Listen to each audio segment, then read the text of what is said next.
থেকে যেটা নাই সেটা আমরা হাজার যত্ন করে রেখেও বাঁচাতে পারব না। সেটা আমাদের জীবন থেকে দূর হবেই হবে কোনো না কোনোভাবে।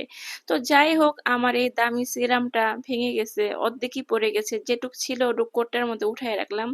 তো আমি খুবই অসুস্থ হওয়ার কারণে দেখেন আমার বাসা-বাড়ির কি অবস্থা। আমার ছোট্ট পিচ্ছিরা তো সারাদিন বাড়িঘর এলোমেলো করে রাখে। তো আমার মেয়েটার বয়স মাত্র ৮ বছর। ও আবার সারাদিন বাড়িঘর ক্লিন করে, পরিষ্কার করে। যেহেতু অনেক অসুস্থ ছিলাম তাই হাসব্যান্ড অনেকগুলা ফল-টল নিয়ে আসছিল। তার মধ্যে দেখা যায় যে অ্যাপেল, পেয়ারা, অরেঞ্জ এগুলা তো বাচ্চারা হাত দিয়ে একে খেয়েছে। কিন্তু আমি তো অসুস্থ। পেঁপেটা তো আর কেউ কেটে দিবে না। তো দেখা যায় আমি সুস্থ হতে দেখি যে পেঁপেটাও পচে গেছে। এখন এই পচা পেঁপেটা কি করব? যাই হোক ভাবলাম যে একটু কাট করে একটা ভিডিও বানায় ফেলাই, রিলসে দিতে পারবো। তাই পচা পেঁপেটা কেটে নিলাম। কি আর করার, ভাগ্যে না থাকলে যা হয়। আমি অসুস্থ হয়ে গেলে আমার ফ্যামিলির সবার দুর্দশা। বিশেষ করে ছোট বাচ্চাদের। মা ছাড়া ছোট বাচ্চারা মানে একদম এতিম হয়ে যায়। তো আমি খুবই অসুস্থ ছিলাম এই কদিন তাই অনেকদিন পর একটা লং ভিডিও বানাচ্ছি। এর মধ্যেই দেখি যে সবাই 10 মিলিয়ন ভাইরাল ভিডিও বানাচ্ছে তো আমি একটু ট্রাই করলাম। তো অসুস্থ হয়ে কতদিন আর বাসায় পড়ে থাকবো, সংসারে টুকটাক কেনাকাটা করার জন্য চলে গিয়েছিলাম আগুরাতে।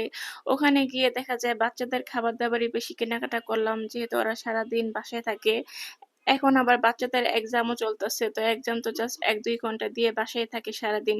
বাচ্চাদের লেখাপড়ার পাশাপাশি একটু পরপর খাবার-দাবারও বানিয়ে দিতে হয়। তাই টুকটাক ওদের জন্যই বেশিরভাগ কেনাকাটা করলাম। প্রায় ৩ দিনের মতো অসুস্থ হয়ে পড়েছিলাম। তো যাই হোক আমার ঘরে একটা মেয়ে সন্তান আছে আমার আল্লাহর দেওয়া নিয়ামত। তো যাই হোক ও কিন্তু অনেক টেক কেয়ার করে আমাকে প্লাস বাসা-বাড়ি পরিষ্কার করে আল্লাহর রহমতে অনেকই ভালো, অনেক বুঝবান। তো যাই হোক ছোট ভাইকে অনেক টেক কেয়ারও করে। ছোট মানুষ যেহেতু একটু দুষ্টামি করবে কারণ ছেলে বাচ্চারা একটু দুষ্টুই হয়। তো আমার এই দুষ্ট ছেলেটাও খুব ডিস্টার্ব করে ওর বোনকে তবুও বোন খুব আদর করে ভালোবাসে। এই তো আল্লাহ তাআলা বলেছেন মেয়ে সন্তান হচ্ছে আল্লাহর দেওয়া নিয়ামত। সবাই দোয়া করবেন এই নিয়ামত যাতে আমি ভালোভাবে মানুষ করতে পারি। যাই হোক কেনাকাটা করে কিন্তু এখন বাসায় চলে যাব। বাসায় এসে সবকিছু গোছগাছ করে তো ফাইনালি একটু ঝাল নুডলস বানিয়ে নিবো। তো নুডলসটা খেতে কিন্তু খুবই ভালো লাগে। সাথে আবার উইংস ফ্রাইও করতেছিলাম অনেক স্পাইসি দিয়ে। যেহেতু জ্বর থেকে উঠেছি তো একটু ঝাল করেই বানাচ্ছি। যেহেতু বাচ্চাদের জন্য বাহির থেকে অনেক খাবার-দাবার কিনে নিয়ে আসছি ওগুলো ওরা খাবে। আমি এটা আমার জন্যই বেশি করে ঝাল দিয়ে বানালাম। যাতে একটু মজা করে খেতে পারি। তো অবশেষে একটা কথাই বলব রিজিকে না থাকলে কোনো কিছুই হয় না। যেমন মনে করেন যে আমার এত শখের সিরামটা ভেঙে গেল। এটার জন্য আমার খুবই মনটা খারাপ ছিল। যেহেতু এত শখ করে সিরামটা কিনেছি তবুও দেখি যে মানে ভেঙে অর্ধেকই পড়ে গেছে। অবশ্যই এটা আমার ছোট ছেলে করেছে।